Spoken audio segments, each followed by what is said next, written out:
Hello and welcome to the Football New South Wales Community Podcast. This is episode 3 of our 6-part Extra Time series recorded at our 2024 Football New South Wales Coaching Conference. If you want to hear more of what it's all about, skip back to episode 1 for a brief introduction and tune in to the 2 previous interviews. In episode 3, we hear from one of our international guests, Skye Eddy. Skye is the founder of Soccer Parenting and the Sideline Project, who has the mission of inspiring players by empowering parents. Today, Skye delves into 3 key tips for managing your parents. We hope you enjoy. It's still a beautiful day, and I'm really pleased to be joined by Skye Eddy. Skye is the founder of Soccer Parenting and the Sideline Project and has travelled all the way from Virginia just for this conversation with me. So that's amazing. Thank you. Thanks, our challenge at Skye is we've got no more than 20 minutes to discover 3 tips for managing your parents. Now, it's particularly interesting for me because I've got a lad who plays football who I don't coach.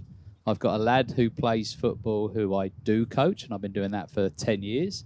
And that means I've also got 17 sets of different parents, some who I've known for those 10 years, and at least one set of parents who I'll be meeting for the first time. So I'm looking forward to picking your brains. Good. I'm certainly here to help. And thank you. It's been such a wonderful day and such great energy here at the conference. And it's been wonderful to interact with so many coaches. So. Right, well, lovely. Well, let's get going then.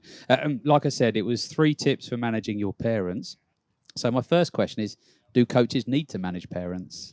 Yeah, that's a great place to start, Gareth. I think like the term managing, how interactive do coaches need to be with parents?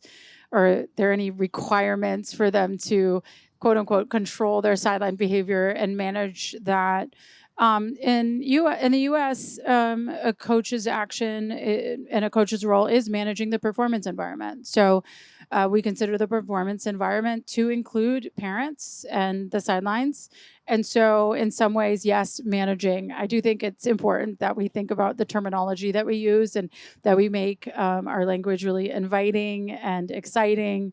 I would say the coach's role is to be thoughtful about connecting with parents and engaging with them, and also maybe kind of promoting parents, encouraging parents to learn. So I don't know about necessarily managing them. They've got it taken care of. But what do you think with all of your parents that you've had over the years? Do you feel like some parents you have to manage and some parents you don't? No, I don't probably like the term managing. I like the term considering and thinking about. Actually, I guess there's the 2 extremes are ignoring and keeping parents away versus parents, for want of a better way, taking over. And I think there's that sort of balance. So I think it needs to be considered. Yeah. I like the fact you said performance environment, but just a team environment is part of the consideration. Yeah. I like now the concept that you just brought up, like managing, knowing that there'll be all different considerations for parents. Coaches just being overall aware of the parents and what they're bringing to the table, their considerations for their child. Definitely important. Okay, lovely. Well, let's start with a simple strategy. I like to start simple. All right. So what is a simple strategy? And I keep saying we, so I suppose I am talking about coaches, but what's a simple strategy coaches or clubs can do to engage parents? I think the number one place to start is actually a really easy, simple action. And it's something that I always encourage coaches to do in all the coach education work. And that is simply to know the first names of all the parents of the players on your team, so that your brief interactions with them can have more value when you know their first name, when you make a little bit deeper connection. That goes a long way in establishing trust, building rapport, establishing a sense of community. Absolutely. I like that as a starting point. And what about beyond that? Is that enough, or is it good to find, to connect even further?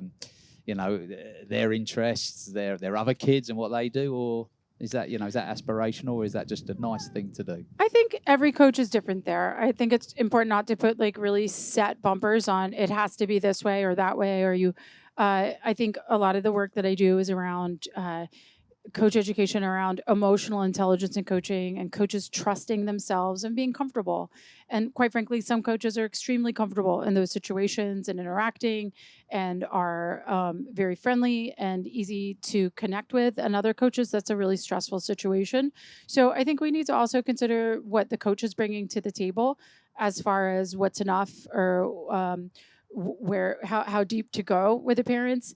I think more than anything, we need to establish boundaries and be really clear on what our boundaries are with parents as coaches, so that it doesn't it doesn't necessarily become too friendly, or there aren't any misperceptions around, oh well, that coach is really close with that parent versus the and I don't feel like they're close to me, so they must favor that player. I think it's really clear that coaches maintain their professionalism, while at the same time, absolutely connecting as is most comfortable for them, but at a minimum, knowing the first names of all the parents. I like it. Look, in my context, most of the parents are a similar age to me, but I was thinking of a young coach who may be closer to the age of the people they're coaching than to the parents. So I think that's a really nice strategy. We're going to lock it in as tip 1 for managing your parents. It is know their names. Happy with that? Yes. Tip number 1. Awesome. All right. Well, look, there's lots of different contexts as well. There will be times where a new coach is coming into an established group of parents. There will be times when the coach and the team are more established and new parents are joining, and then there's the time when everyone's new. Mm-hmm. So what sort of things in all those contexts do coaches need to do with parents or tell parents, I suppose? Sure. I guess my first instinct is to kind of go back to the boundaries conversation and considerations around establishing effective boundaries with parents. The way I refer to this is like when the door is open and when the door is closed, because the coach-parent relationship is one that's so confusing and is historically so not defined and clear.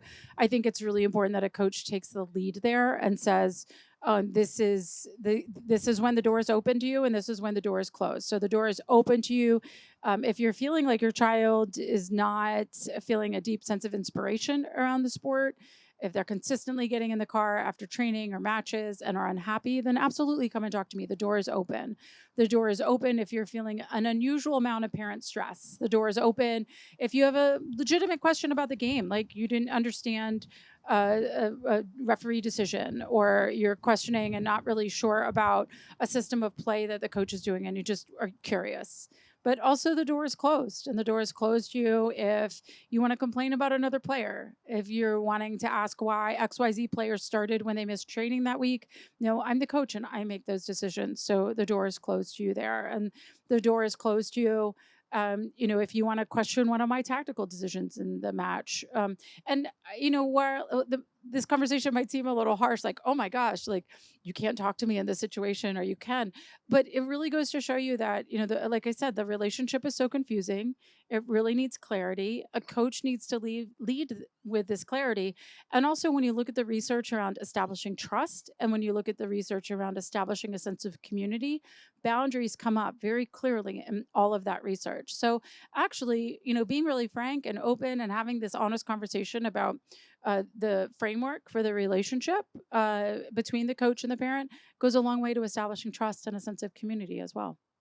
Yeah, it's brilliant. And in terms of setting those boundaries and those conversations, who does it well? Who have you seen like they've nailed it? That coach has, or that team have got that communication. It might be the method, it might be the channel, might be embedded in their systems. Who have you seen it do really well? Or what's it look like? Yeah, well, what it looks like is inspired players. At Soccer Parenting, we say that parent engagement is coaches and parents working together to ensure players are inspired. So for me, what the result is of effective coach-parent relationships is players who are falling in love with the game, and there's a tremendous sense of joy and inspiration around the game. There's trust between the coach and the parent. To me, that's when everything sort of comes together and it looks really right. And I kind of want to go back to your previous point around like the young coaches that might not feel comfortable talking to parents. I think it's really careful that we not sort of put age restrictions on these conversations, because there's a lot of older, very experienced coaches that are equally insecure around speaking to parents. And so I think I know many young novice coaches who do a fantastic job with the parents as well. So it's not so much an age or experience thing. It really comes down to your coaching efficacy, your confidence in your ability to impact lives, your clarity on your messaging, and also just how comfortable you are speaking in public, speaking with a sense of authority to others as well. Yeah, great point. And beyond the boundaries of the relationship, what else is good practice for coaches to, I suppose, share or set out at the beginning of a coach-parent relationship?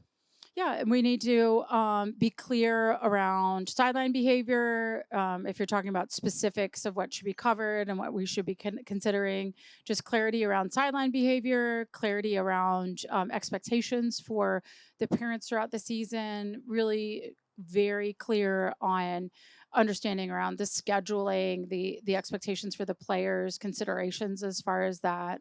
And then just sort of establishing a sense of community and connection and a togetherness to all of this. And what about sharing some of the explaining the way that you might coach or what you're focusing on? Is that something that you think is good practice?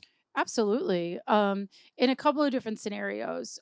So one thing that we see a lot is the coach that's generally a quiet coach during a match, and parents feeling like that coach is therefore not doing a good job coaching, where that's that coach's style. They're interacting with players on the bench. They're really being thoughtful around their halftime talks, and that's the way the coach is resourcing the team.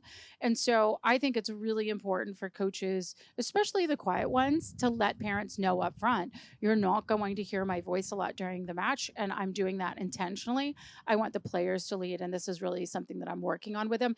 And side note to that, just because I'm not talking doesn't mean you have to talk a lot and do the instructing from the sidelines. We're still not expecting that as well. Yeah, nice. Okay, well, I reckon we've arrived at tip number 2, setting the stage and outlining expectations. Are you okay with that for tip number 2 for managing your parents? I'm good with that. I feel like we covered a lot of good points in our 20 minutes.